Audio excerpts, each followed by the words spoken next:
So I think it's time now for the jury to deliberate and tally the scores. We're going to give them a few minutes, and we are going to invite at the podium a former senator, Senator René García. Is he in the room? Oh, right here. Let me introduce our senator. Okay. He has had a very long career as elected official in the state of Florida. He served as Florida senators from 2008 to 2015. And before serving as senators, he served 4 terms in the Florida House of Representatives. That was between 2000 and 2008. Before that, he held a position in the Hialeah City Council. So he was born in the same city and attended Miami-Dade Community College, then Florida International University, where he received a degree in political science in 1999. He also graduated from University of Miami, where he received a Master of Business Administration in Healthcare Administration. So throughout the career, I've seen consistent, the same message coming from the senator. Government should be the voice for the voiceless. Senator. Thank you, Dean. And may I add, you have a really stellar tie there, you know.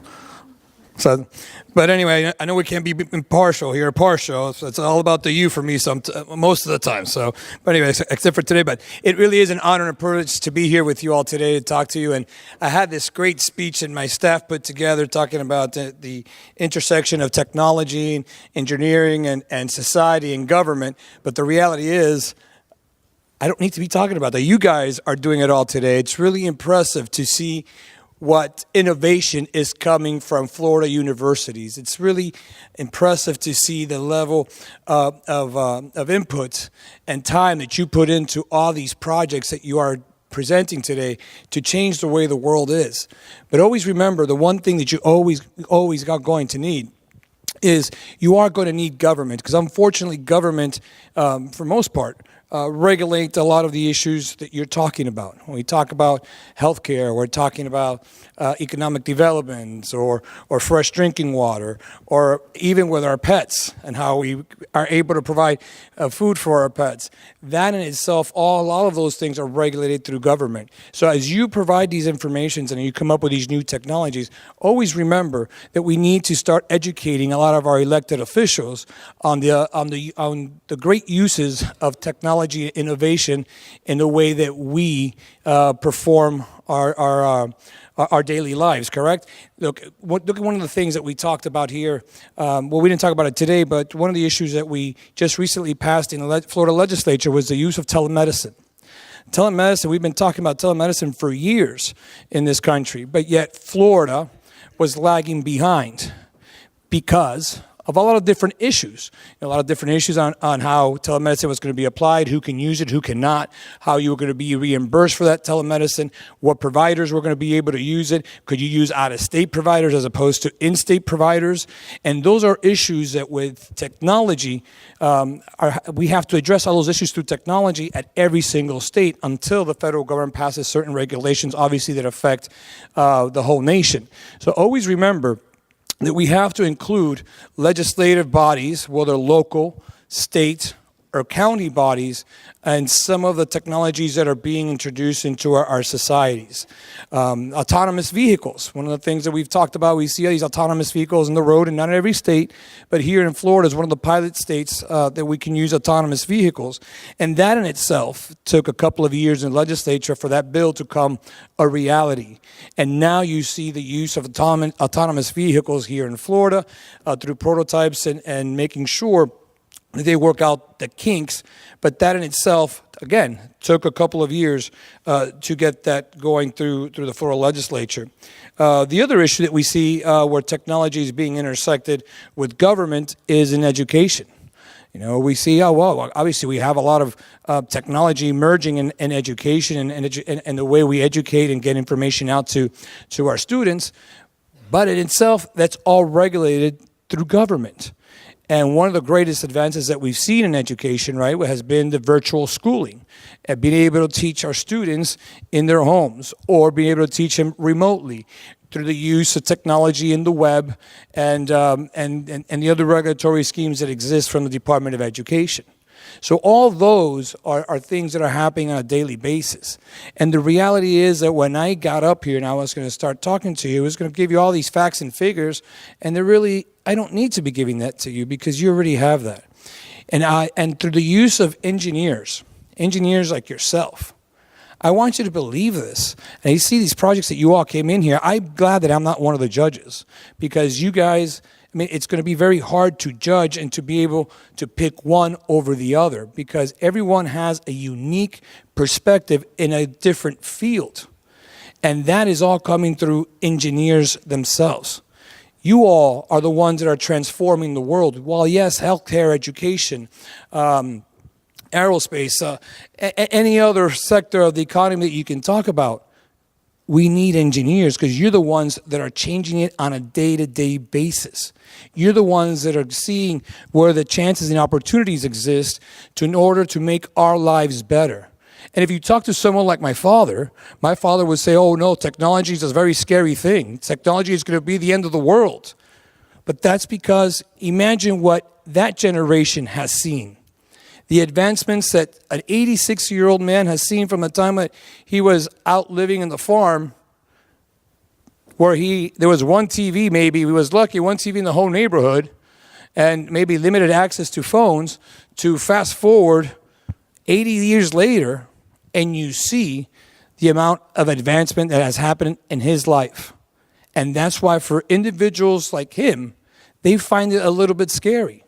And individuals like me, who grew up in an era with Nintendos and Ataris, and we had fast forward from that to almost virtual gaming, to the use of technology on a phone, and even for me, an Alexa scares the bejesus out of me.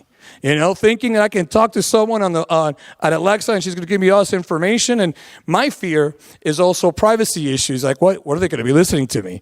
What are they going to be listening? What are they going to be hearing when I talk with or ask Alexa anything? So the reality is that as every generation advances, there's always some trepidation and some fear as technology advances.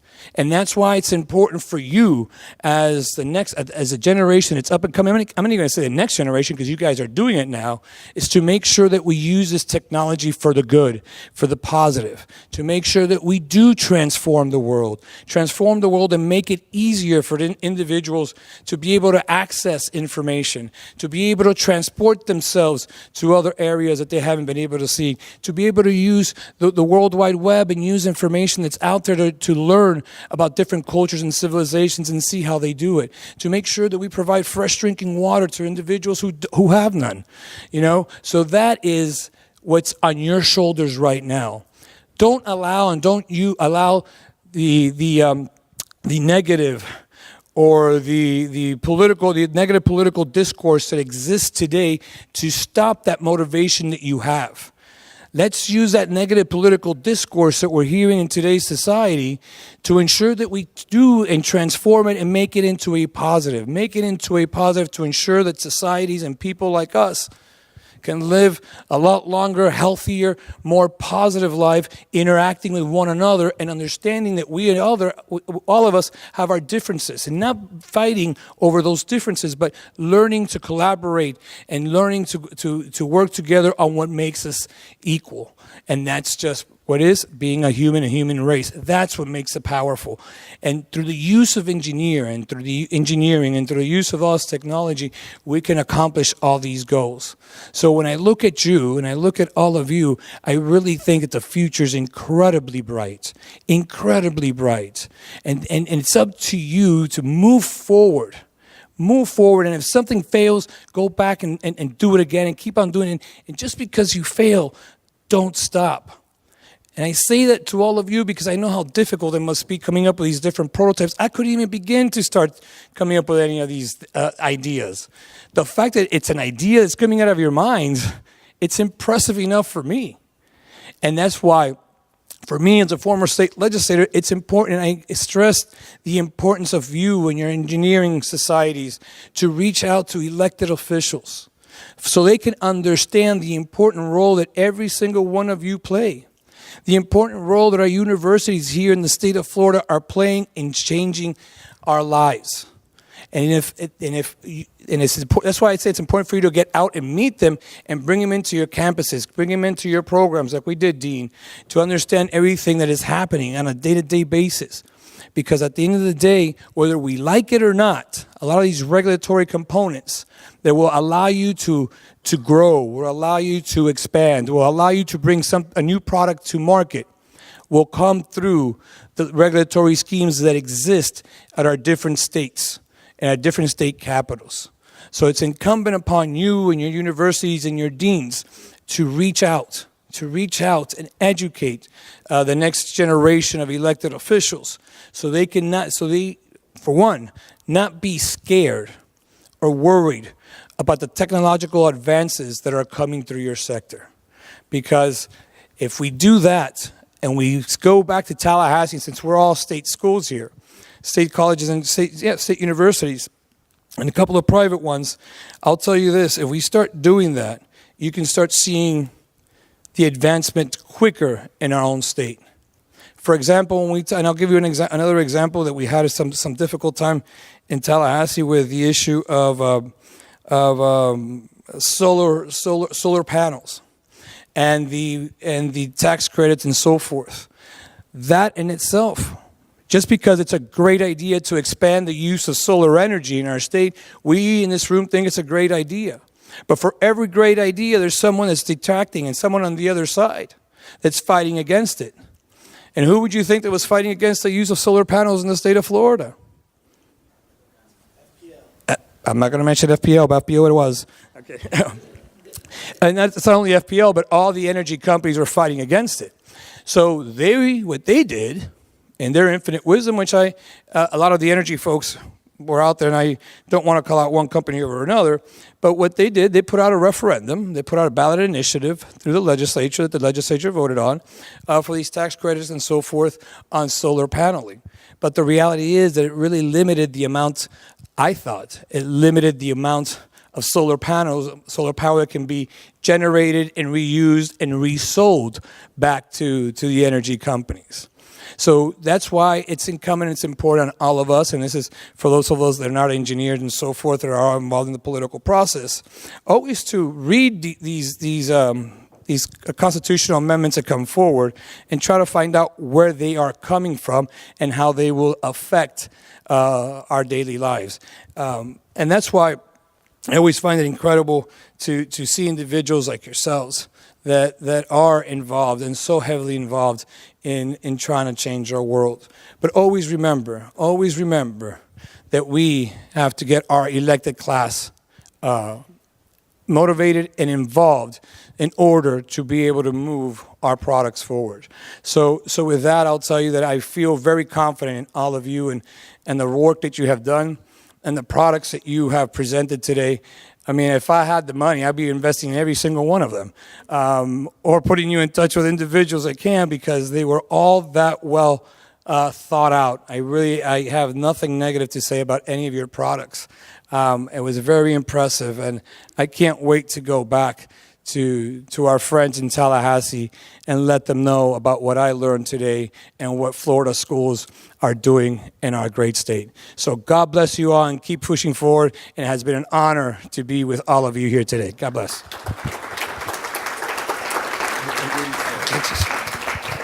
Thank you, Senator.